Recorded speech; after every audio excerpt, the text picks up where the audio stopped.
Were they domestic terrorists, as you said to the country? My condolences to their families, because I know that their lives will never be the same after that happens. Is that an apology for what you said?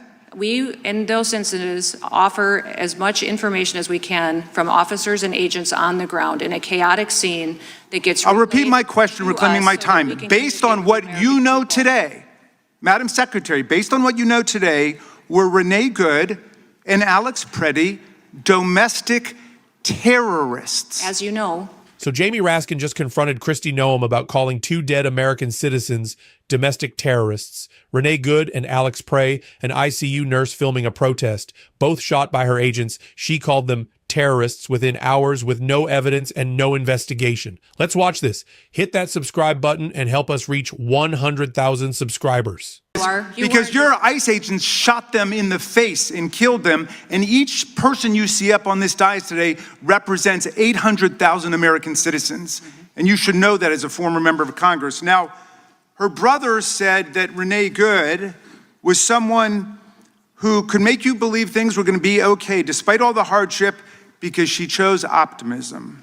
Alex Preddy was a Boy Scout, a choir member, an outdoorsman from Green Bay who lavished attention on his beloved dog, Jewel. His sister called her brother someone who had a way of lighting up every room that he walked into. But only a few hours after they were gunned down by your agents, you called Renee a domestic terrorist. You said Alex committed an act of domestic terrorism.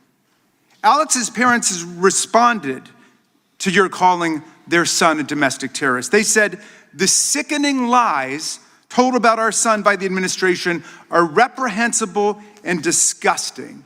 And I want to give you a chance before the entire country to correct your false and defamatory claim. Based on what you know today, Madam Secretary, were Renee Good and Alex Preddy domestic terrorists? Congressman, what happened in Minnesota in those 2 incidents was an absolute tragedy. Were they domestic terrorists, as you said to the country? My condolences to their families, because I know that their lives will never be the same after that happened. Is that an apology for what you said? We, in those incidents, offer as much information as we can from officers and agents on the ground in a chaotic scene that gets. I'll repeat my question, reclaiming my time. Based on what you know today, Madam Secretary, based on what you know today, were Renee Good and Alex Preddy domestic terrorists? As you know, there's ongoing investigations that are being led by the FBI. But you didn't wait for the investigation, did you? You didn't wait for the evidence. You proclaimed that they were domestic terrorists at the time. Why did you do that? And you didn't wait to attack our law enforcement. Why did you do that? We're going into a dangerous situation. Why did you call them domestic terrorists? Because our ICE officers and our HSI officers that day risked their lives to protect that scene. So evidence could be reclaimed. So it could be used in the investigation. Because those violent rioters that were there. So you're proud of the fact that you called them domestic terrorists? Is that what you're telling America? HSI officers put their lives on the line to protect that scene, so evidence so we could have. Yes, they do. Yes, they do. But you told a lie about them. You said that they were domestic terrorists. Do you regret that? I offer my condolences to those families. And again, based on what you know today, were Renee Good and Alex Preddy domestic terrorists? There's ongoing investigations, and so I can't. So you still don't know? You think that's an open question?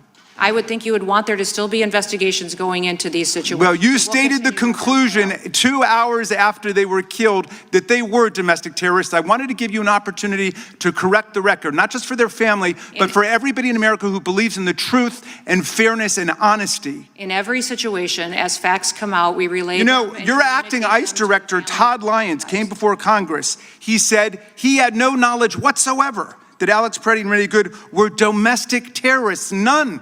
This is your guy. He said that. He admitted that that was wrong. Why won't you admit it? I will tell you the investigation is still ongoing, and So do you regret speaking before the investigation? I would say that in those situations, you regret that? Chaotic scene on the ground, we relay information to the American people that they're asking for. And as things change, situations change. People were asking you whether they were domestic terrorists? And you decided that they were before the investigation? As we learn more, You don't want to say anything to their families? I did. I said condolences. For what? How about an apology for what you said about their loved ones? My heart is with them, and we will continue to stand with them as they get a complete investigation into these situations. All right. Well, Let me ask you some questions of law if you can't handle the facts. Very simple questions of law, not trick questions. Is it lawful for federal agents to shoot and kill a person for engaging in peaceful protest and nothing else? That's a yes or no question. Each instances in peaceful protest, no, it's not. Okay, But good. I would say Is it lawful for federal agents to shoot and kill a person for filming them on a public street? Yes or no? No. Okay. Is it lawful for federal agents to shoot and kill a person just because that person is lawfully carrying a holstered firearm under the Second Amendment in state law? No. And finally, yes or no, is it lawful for federal agents to shoot an innocent person or even a criminal suspect just for driving away from them, according to the Supreme Court? No. Okay. Well, I'm glad you got the law right, and I hope you would rethink what you said about two good, honest, faithful American citizens and what that means to their families when you say that as Secretary of Homeland Security. And your ICE guy has already retracted that, and you should retract it too. $220 million for media consultant contracts so you can star in self-promoting photo shoots and lavish ad campaigns like this one of you riding horseback at Mount Rushmore, which was shot during last year's government shutdown. You're living rent-free in the official waterfront residence reserved for the Commandant of the U.S. Coast Guard. You spent $172 million to buy not one, but two luxury jets for your travel, and now you're using taxpayer funds to lease a third jet, a $70 million luxury 737 MAX with a queen-size bedroom in the back, a deluxe serving bar, and 4 flat-screen TVs. A big, beautiful jet paid for by the big, beautiful bill. Yesterday, under questioning the Senate, you said you plan to refurbish this jet to make it into this kind of airplane, which is what's actually being used for deportations in order to save the taxpayers' money. In other words, you're saying that's actually a deportation plane, but wouldn't it have been cheaper just to buy a deportation plane in the first place? It's like buying a Rolls Royce to turn into a Metro bus. I was almost prepared to buy that story of how the jet was both for executive travel and mass deportation. And then I heard about an airborne episode of entitlement, arrogance, and contempt that I could hardly believe. Apparently, when your special blanket, your blankie, was left on one of the government jets and not transported over to the new one, your special government employee, Corey Lewandowski, chivalrously stepped forward to fire the pilot midair, a 2003 Coast Guard Academy graduate and distinguished U.S. Coast Guard commander in Air Station, Washington, D.C. But then he had to be rehired immediately because there was no one else who could fly the two of you on the rest of the journey back home. Secretary Noem, you're flying high now, maybe even a little bit too close to the sun. But with all these free planes and houses and pilots, you've traveled a long distance from your actual job and the things you should be doing as head of Homeland Security. Your agency is charged with protecting the homeland. It includes FEMA, TSA, the Secret Service, the Coast Guard, the Cybersecurity and Infrastructure Security Agency, as well as ICE and CBP. Yet you've hollowed out the national security mission. You redeployed thousands of people responsible for tracking terror financing and fighting cyber threats to go work on your mass immigration roundup.